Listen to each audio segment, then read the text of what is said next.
Hello à tous, j'espère que vous allez bien. Je suis heureuse de vous retrouver aujourd'hui pour cette nouvelle vidéo dans laquelle j'aimerais vous parler de ma routine matinale.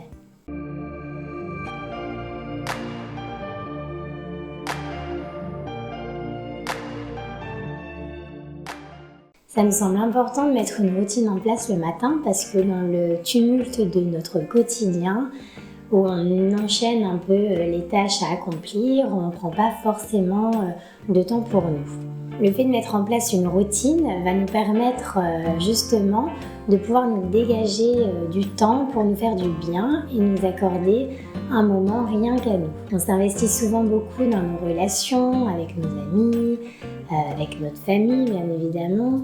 On s'investit beaucoup dans notre travail. Mais à côté de ça, on oublie souvent de s'investir dans une relation avec nous-mêmes. Et c'est pourtant une chose qui est essentielle pour pouvoir s'épanouir au quotidien et tout simplement se sentir bien.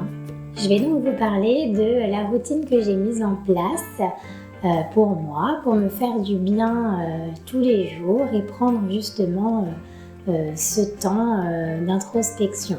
Le premier point essentiel pour commencer cette routine, c'est de sortir du lit. Ça paraît un peu logique, mais on a tous au moins une fois appuyé sur la touche repeat de notre téléphone pour rester quelques minutes de plus sous la couette. On a tendance à penser que le fait de rester un peu plus longtemps dans notre lit va nous permettre de dormir davantage et d'être moins fatigué. En fait, c'est tout l'inverse qui se produit. Parce qu'entre deux réveils, on va être dans un état de somnolence, ce qui va venir instaurer une fatigue tout au long de la journée. De plus, le fait de repousser constamment l'heure de notre réveil va instaurer un stress, le stress d'être en retard au moindre imprévu parce qu'on va finalement se lever au dernier moment. Ça va également réduire notre concentration et avoir un impact sur notre morale. C'est pour ça qu'on a tout intérêt à prendre l'habitude de se réveiller tout de suite lorsque le réveil sonne. Le deuxième point de cette routine, ça va être de réhydrater le corps. Après avoir passé 8 heures sans manger ni dormir, il est important de remettre en route doucement le système digestif. En ce qui me concerne, le matin, je bois de l'eau chaude avec du citron. Le citron a énormément de bienfaits connus. C'est un excellent antioxydant, antibactérien, antiviral également.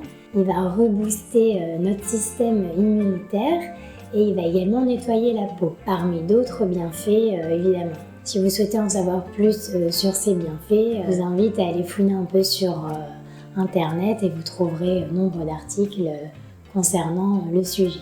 Après être sortie de mon lit et d'avoir réhydraté mon corps, la troisième chose importante que je fais, c'est d'écrire.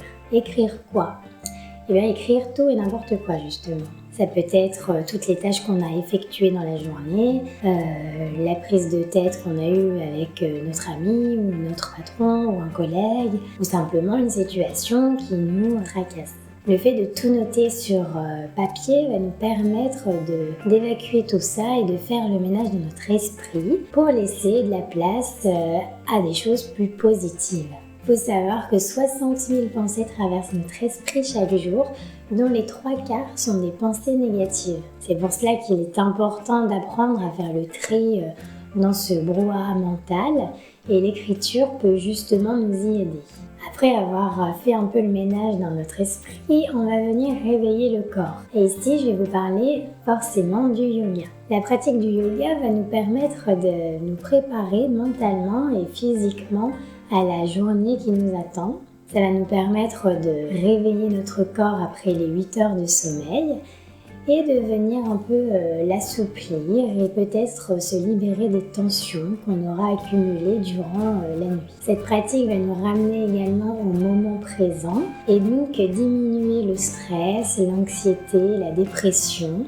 Pour vous permettre d'intégrer la pratique du yoga à votre routine, je vous ai préparé 2 séances. La première pour dynamiser le corps et la seconde pour un réveil tout en douceur. Vous pourrez pratiquer l'une ou l'autre selon vos besoins et votre ressenti du moment. J'ai d'ailleurs hâte de vous partager ces séquences et que vous puissiez me donner un peu votre ressenti et comment vous avez vécu ces séances matinales, de savoir si ça vous a mieux aidé à appréhender votre journée. Le 5e et dernier point de cette routine, c'est la visualisation. Je vous invite après la pratique du yoga à vous poser quelques minutes et à pratiquer la visualisation. Vous pouvez visualiser la journée que vous aimeriez vivre, les émotions que vous aimeriez ressentir et tout ce que vous aimeriez voir venir à vous. Il faut savoir que le cerveau ne fait pas la différence entre l'imaginaire et la réalité.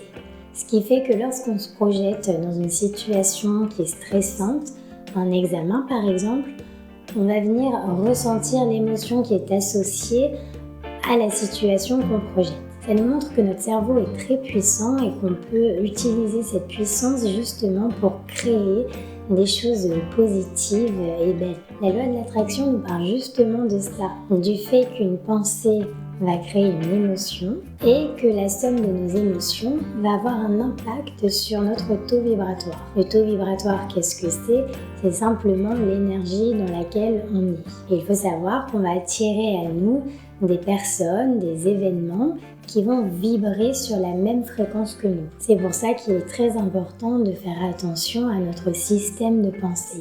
Si vous souhaitez en savoir davantage sur la loi de l'attraction, je vous mets le lien d'une vidéo qui est plutôt bien faite sur le sujet dans la description. Voilà, c'était ma routine matinale. Cette routine est bien évidemment qu'un exemple. Vous pouvez l'adapter selon vos envies et vos besoins. Vous pouvez enlever certains points ou en rajouter d'autres, comme la méditation ou encore la lecture, si vous aimez ça. Si vous ne pouvez pas prendre autant de temps le matin pour créer votre routine, je vous invite tout de même à vous consacrer 5 ou 10 minutes pour faire une petite méditation ou quelques exercices de yoga. Ce sera très bénéfique pour vous au quotidien et pour passer une journée plus positive. J'espère que cette vidéo vous aura plu. Je vous invite à me dire dans les commentaires quelle est votre routine, si vous en avez déjà une qui est instaurée, ou si vous souhaitez en mettre une en place, qu'est-ce que vous aimeriez faire le matin durant ce temps pour vous. Je vous souhaite une très belle journée et de très belles routines matinales et je vous dis à très vite pour de nouvelles vidéos yoga.